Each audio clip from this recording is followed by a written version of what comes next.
I'm already tripping. Hi, late upload.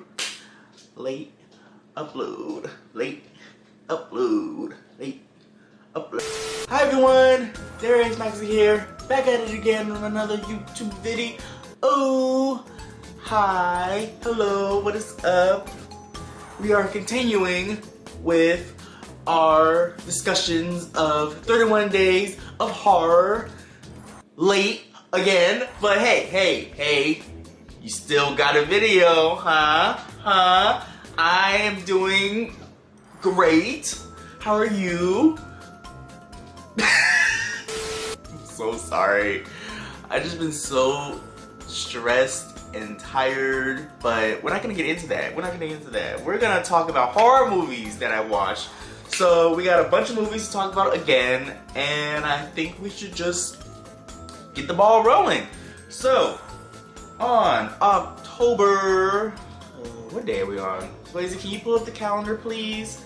Thank you. We are on the 14th. October 14th, I watched The Curse of Bridge Hallow.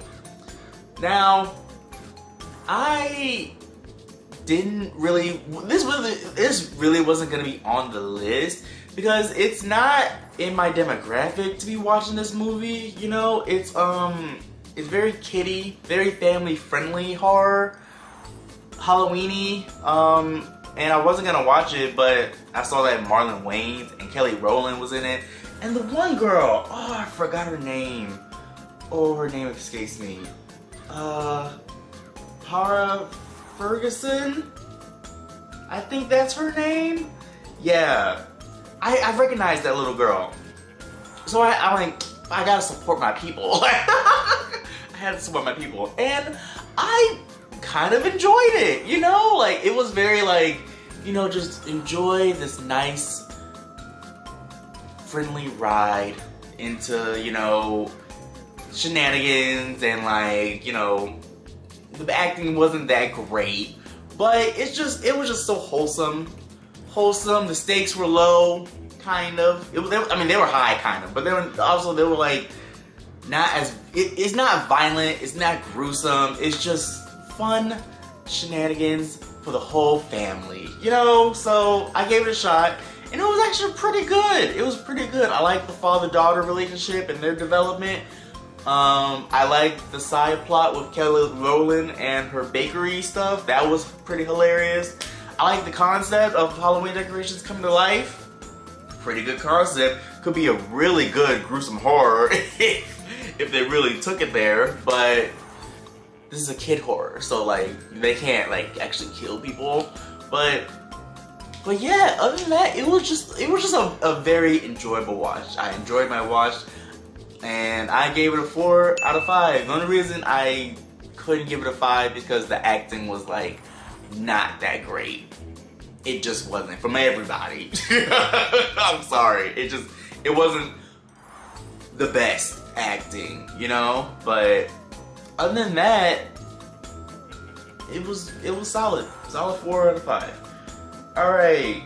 Next day, I watched Disturbing Behavior.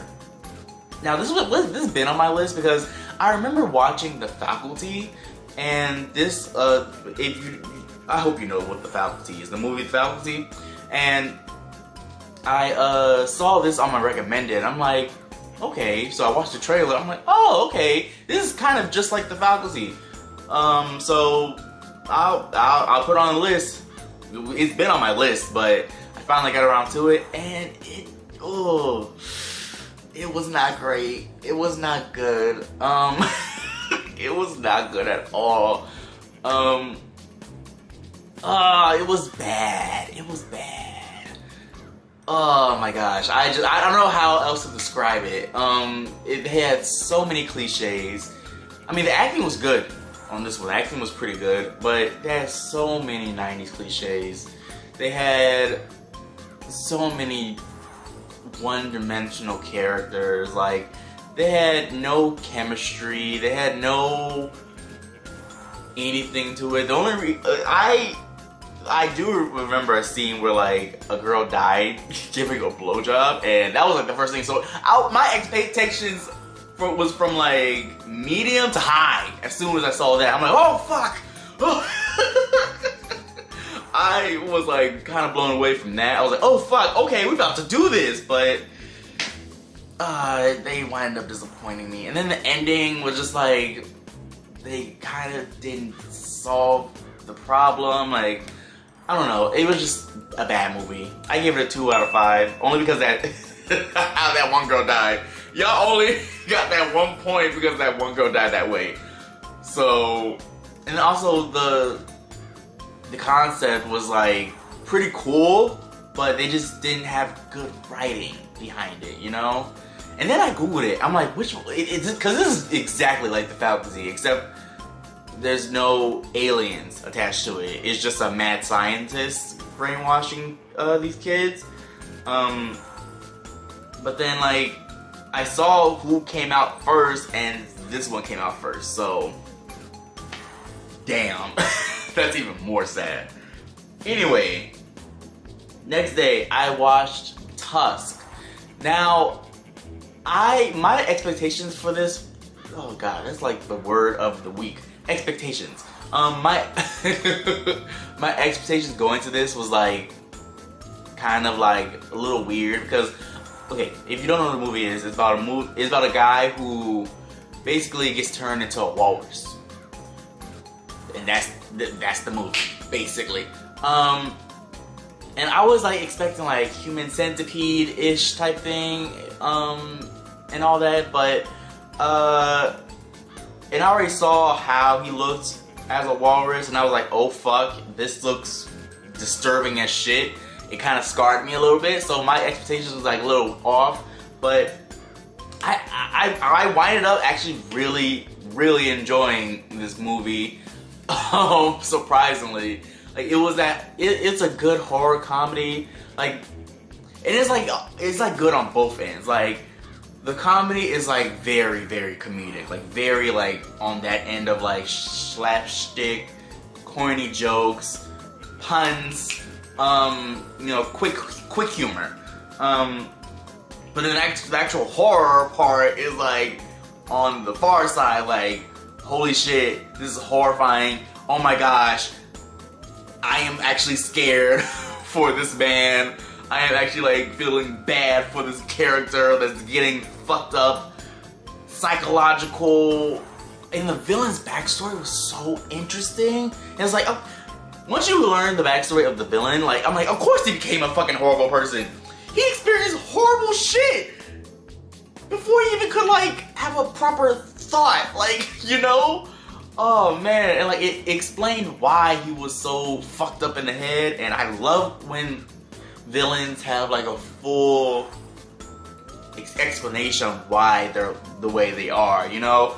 And then you're like, oh, of course, no wonder you're like this, you know? So I love that. I love the backstory of the villain. I love the acting from everybody, well, except for the girlfriend, but she was just a side character, so that was fine.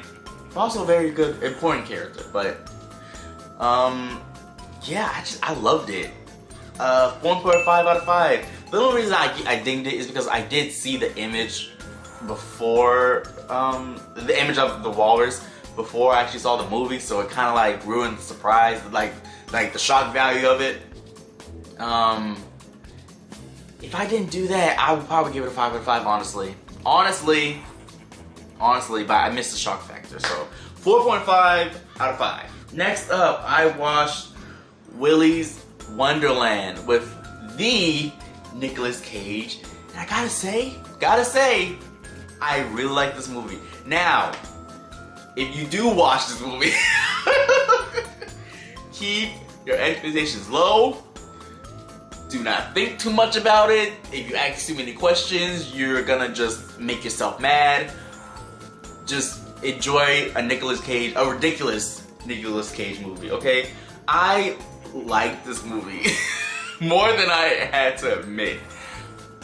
It was just pure I don't even know how to explain it. It was just pure chaos.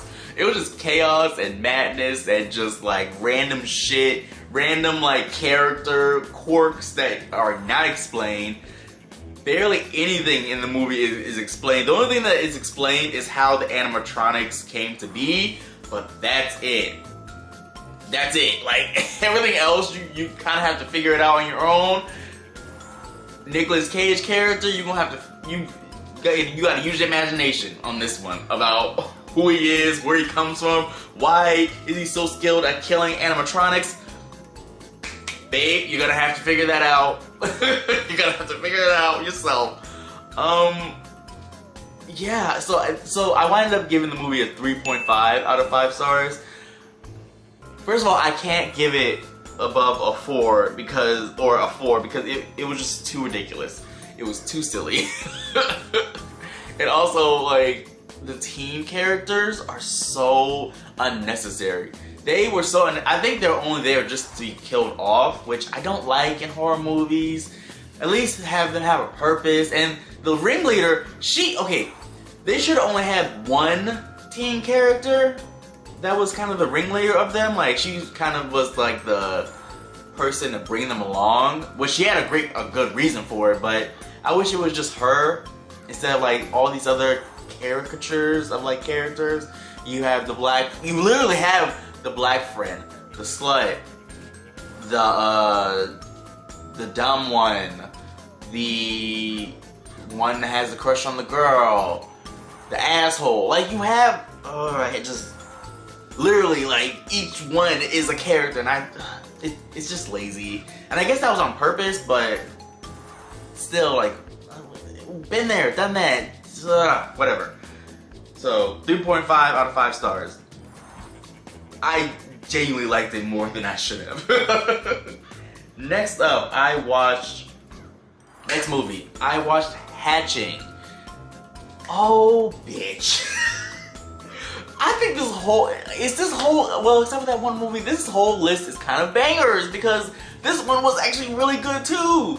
It's like, it's basically about this girl who finds an egg, she hatches it, and it winds up being like a monster, a morphing, grotesque bird monster thing. Now, we've done like the whole, this family's it looks perfect, but it's actually broken deal with horror movies. We've seen it a million times in dramas and all that. But the fact that they added like a grotesque monster to it to represent that, and also like the psychological mind of a teenage girl, love that. Love that. I love how it was depicted. I loved how the monster, each time it was like morphing and getting like, you know, more and more attached to the girl. You saw more and more cracks in like the family, specifically more towards the mom and daughter relationship, which don't you remember last week when I was telling you about Uma and how it was missing that psychological relationship with mother and daughters? This one got it. This one got it for me, and it did not disappoint. Ooh, that mom. Ooh, that mom was toxic. Ooh, it was a lot. She was like doing the absolute most, and it was like kind of like befuddled of like how this mom was getting away with so much shit without like many consequences.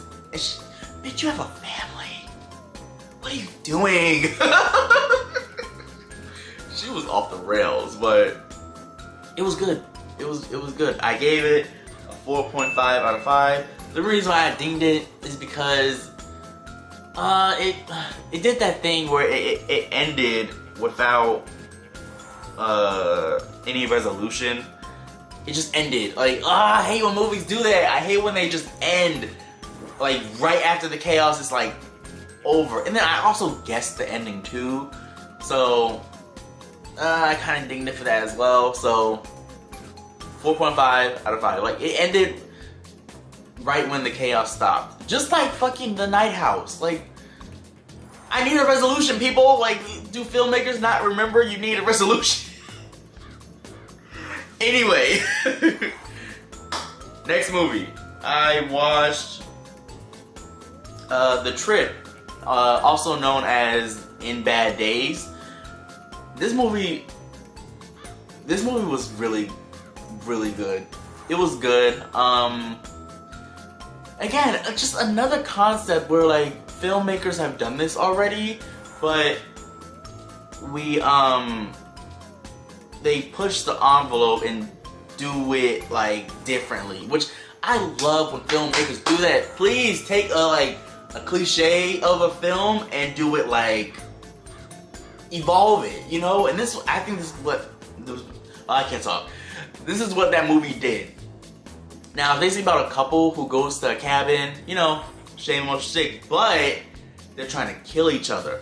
But then there's these three thugs that already broke into their cabin, and now they have to either choose to fight themselves or fight the thugs, or just all the above. And it's just so chaotic, and it's bloody, and it's gruesome, and it's like really in your face. It's more of like a thriller than a horror, but they're like sisters, so I still count this as a horror. And all them blood and guts and shit in that movie, that's a horror. How them people were dying, horrifying. So yeah, this is, I was screaming. I feel like this is a horror comedy because how funny this movie is, and like how just like just that European humor is just so unique, and I loved it. Loved it. I have no bad things to say about it, so I gave it a 5 out of 5. It's a 5 out of 5 movie, folks. We got one this week because I couldn't see anything wrong with it. It was just that good. It was that good. So 5 out of 5. All right, and our last movie is The Wolf of Snow Hollow. I only put this on the list because I've heard from the horror grapevine that this one was like a lost gem from 2020. And I was like, you know what? I am trying to find the lost gems of 2020 because there were a lot of movies that were lost within that COVID situation in 2020. So I gave it a chance. This movie was okay. It wasn't great. Okay, the only reason why it was actually really good is because the writing of dialogue was amazing. The dry humor in this movie is like top notch. Like, I don't know if y'all know this, but I love dry humor.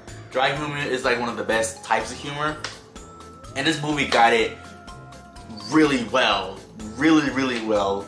And also the characters. The characters had a lot going on with them. Like, especially like the dad, the main character, had like a lot going on with him. He had like very multi-level problems. Like, he was an alcoholic, and he was trying to raise his daughter and trying to solve a murder by himself and trying to prove himself to, like, you know, the town that he's like proper, well equipped to be the sheriff, when it's very clear that he is not prepared to be sheriff at all, because he was spiraling the whole movie. So I give props to that character. I like the daughter. She was fucking hilarious, and she was going through it because, you know, divorced parents, you can already guess what the fuck was going on with her.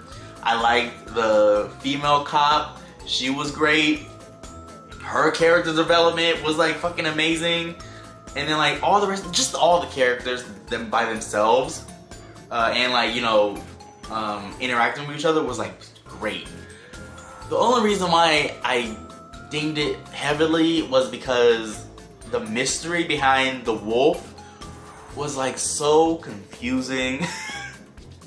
It was so confusing. And then when you get to the big reveal of like who the wolf is, it's like, what? Like, how did we get here? Like, the Easter eggs were, and then they dropped all the Easter eggs like right before we found out about who it is. Like, I was just, maybe I should have paid attention more. Maybe that was on me, but it was just too confusing. Oh, and also this movie is way too fast. some of the stuff needed to be drawn out more because this movie is like way too fast. Stuff was happening way too fast, and I was like, oh wait, we're already here? Like damn, like we was on the third victim like almost halfway through the movie. I'm like, wait, hold up, wait. I was like, oh my god, it was way too fast. The pacing was like way too fast, and I was like, wait, hold on, can you like? And then I think that's why the mystery was kind of confusing because we solved the mystery too fast as well. So I don't know. In the end, I gave it a 3.5 out of 5. It got that 3 because writing was really good, except for that mystery. That mystery was just kind of confusing. And then it got a 0.5 for great characters. All right, that is all for today's video. Thank you so much for watching. I appreciate all the love and support. Even though these videos are doing shit, I still love them. I still love making them. I like talking about horror movies. I like talking about movies, period. Thank you. Like, comment, subscribe, do all that great stuff. It really helps my channel out. Follow me on Twitter. You can see my little reviews on there. And yeah. And also follow me on TikTok.